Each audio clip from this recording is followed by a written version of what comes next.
Graph this example number 5. I'm going to begin with making a table for the first piece. We will have x less than 1 plugging into x squared minus 2. We always need to plug in whatever numbers we see in the inequality. So this 1 needs to be the first number that goes in. Even though it says x is strictly less than 1, when we plug in 1, we get out 1 squared minus 2, which is negative 1. So at the point 1, negative 1, we will have an open circle since 1 was not included in that inequality. I'll choose 2 more x values that are smaller than 1. For instance, I will choose 0, and then I will also choose negative 2. So when we plug in 0, we get out negative 2, so I have the closed point 0, negative 2, and when we plug in negative 2, be careful when you square that negative number. Negative 2 squared is 4, and 4 minus 2 is 2. So we do have the point negative 2, 2. I'm going to go ahead and plot those points. So here's the point 1, negative 1. That is an open point there. Here's the point 0, negative 2. And here's the point negative 2, 2. So we need to connect those points. Now at this point, we have to remember what we have learned about transformations. Because when we look at this first piece, we know that the parent function is x squared. And we know that x squared looks like this. The original parent function x squared, and we know that that minus 2 shifts the graph down 2. So we know that the entire graph looks like this. Now we only have the graph when x is less than 1. So here, let's say 1 is right here. We only have this portion of the graph that I'm highlighting in green. Okay? And it's gone because it does this weird thing. But we only have that portion of the graph. That is, I don't want to use green. I'm going to stick with the blue. So that is this portion of the graph here. So notice how when I connect these points, I am connecting them in a U-shaped because I know that the parent function is x squared. So you should absolutely not be connecting those points to be pointy like a V because the parent function was not the absolute value. It was x squared. That looks kind of pointy, so let me fix that. It should look round, shaped like a U. So there's the first piece of the function. Next, going on to the second piece of the function, we have the square root of x plus 1 for x values that are between 1 and 4, 1 included. For excluded, plugging into the square root of x plus 1. So we definitely need 1 to be our first piece in the table. 4 needs to be our last piece in the table. We need some x value in between there. So I will just use, for instance, say 2. So when I plug 1 into the function, I get the square root of 1 plus 1, which is 2. And that is a closed point at 1, 2. I'm just going to put CL. And I know that it's closed at 1 because this inequality says x is greater than or equal to 1. When I plug 2 in, we get the square root of 2 plus 1. I'm just going to approximate that into my calculator because 2 is not a perfect square. So if I take the square root of 2, I get about 1.4. And then if I add 1, we're going to get about 2.4. So we have the point 2, 2.4 at the closed point. And then when we plug in 4, we have the square root of 4 plus 1, which is 2 plus 1, which is 3. And this is going to be an open point at 4, 3, because this inequality does not include 4. So here is an open point at 4, 3. Here is the point 2, 2.4. And then we have a closed point at 1, 2 right there. So now I'm going to connect those points. And now we have to, this is a closed point at 1, 2. We have to be careful when we connect these points because we have to think about what does the graph of the square root of x plus 1 look like. We already learned from transformations that the original function of the square root of x looks like this. When we add that 1 on it, it's going to take the graph of the square root of x and it's going to shift it up 1. So this is what the entire graph of the square root of x plus 1 looks like. But we only have the graph between 1 and 4. So we have it closed on 1 and then open on 4. So we have this portion of the graph here, and we chose to plot the point at 2 as well. So we have those 3 points there. So when I connect these 3 points, they should not be connecting to look like a line. They should not be connecting flat. They should be connecting to look like a curve, because they are the points on the curve of the square root of x plus 1. That's a curved function. It's not a line. Now let's go on and make a final table for our last piece of the function, which is the absolute value of x minus 2 between 4 and 5.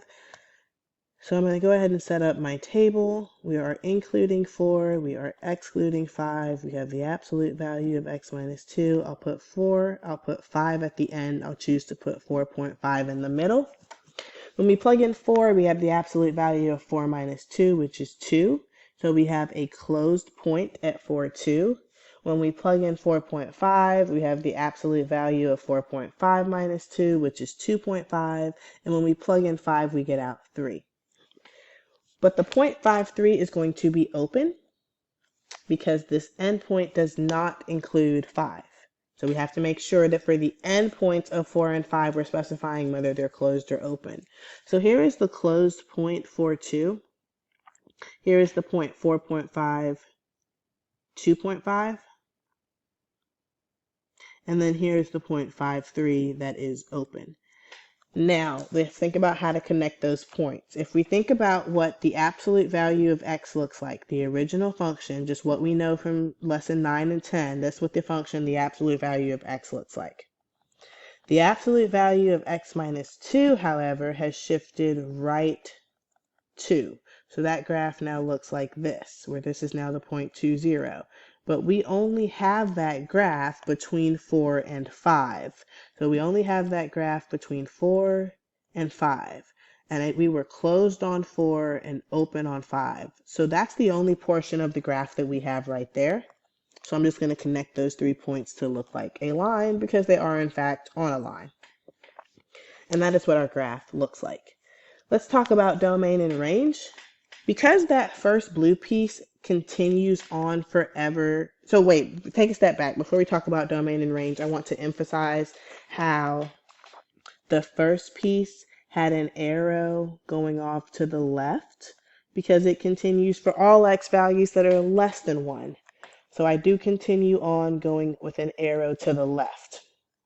The second piece has no arrow because it is stuck between x values that are between 1 and 4. So there's no arrow on the purple piece. And that third piece has no arrow because it is stuck between x values that are between 4 and 5. Okay.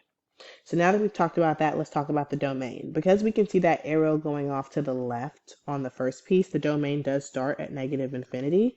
But how far right does the graph get? The graph gets no further right than 5. 5 is the largest that x can be, and it never actually does equal 5. We can see that open circle right there when x is equal to 5, so we do have a parenthesis on our domain at 5. If that had been a closed circle, we would have used a bracket. So now let's talk about the range of this function. We're going to work our way from the bottom to the top. The smallest y value that we see on the graph is negative 2. We can see that right here. That is included in the range, so the range does start at negative 2, and it goes all the way up to positive infinity if for no other reason that this blue piece does not continue extending. If for no other reason that the blue piece does continue extending up.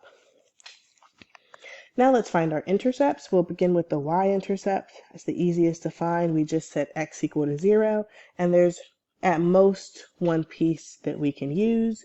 If I want to plug 0 into the function, I'm going to have to use the first piece. We can see that we've already done it in our table where we plugged in 0 and got out negative 2. We plugged 0 into the first piece because 0 is less than 1.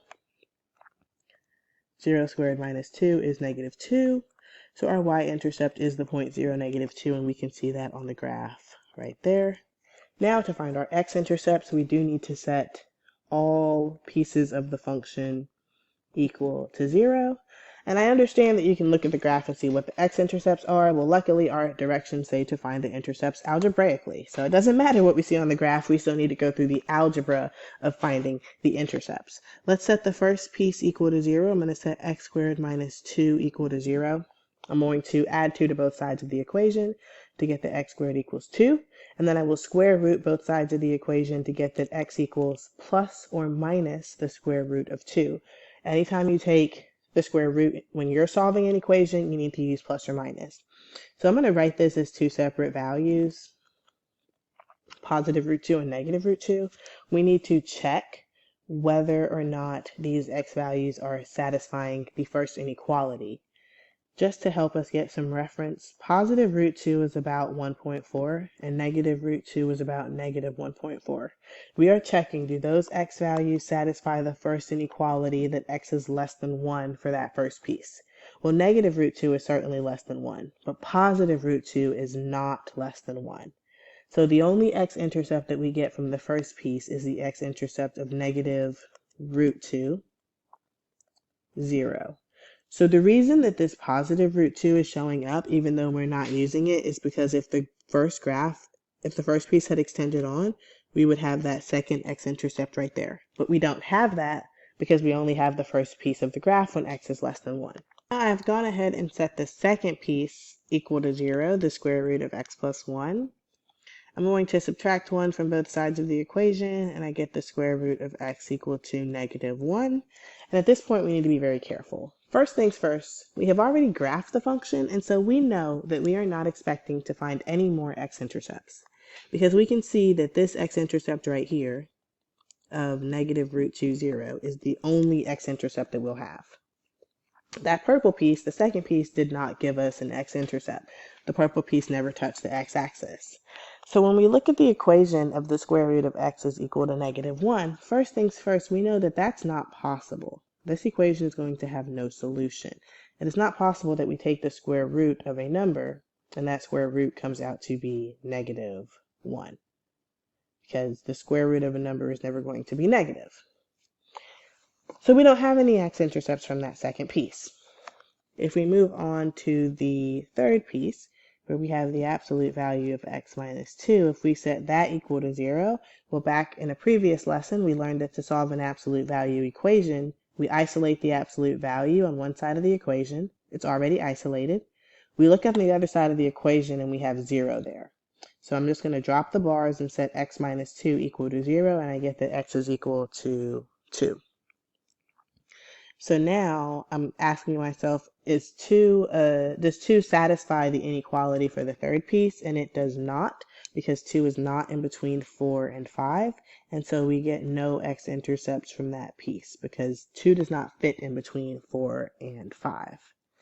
Well, the reason we see 2 as a solution here is because if you look at the graph of that entire piece, the entire graph of the absolute value of x minus 2 would have an x-intercept at 2, but we only have this piece of the graph right there in blue.